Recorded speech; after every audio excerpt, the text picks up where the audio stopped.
ये है मानव परिवार ट्रस्ट। ये ऐसे लोगों के लिए ये नया घर तैयार हो रहा है जिसका अब इस दुनिया में कोई नहीं है। इंसान जब अपने घर परिवार में एक साधारण जिंदगी जी रहा है, अचानक वो मानसिक बीमारी का शिकार बन जाता है। दुर्भाग्यवश वही शख्स जब रोड रास्ते पर आ जाता है, रोड रास्तों पर आने के बाद सिर्फ उसको दुख, कठिनाई, पीड़ा के सिवा कुछ उन्होंने देखा ही नहीं है।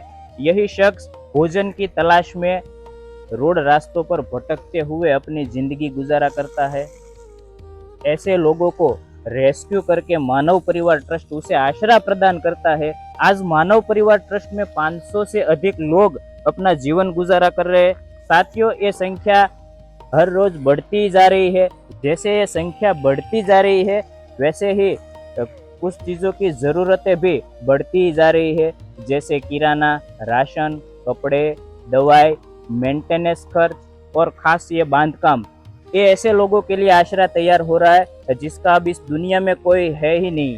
साथियों, आज मानव परिवार ट्रस्ट में महिला और पुरुष को मिला के 500 से अधिक लोग अपना जीवन गुजारा कर रहे हैं। ये मानव परिवार ट्रस्ट की अन्य किसी भी जानकारी के लिए डिस्प्ले पर दिए हुए नंबर पर आप संपर्क करें।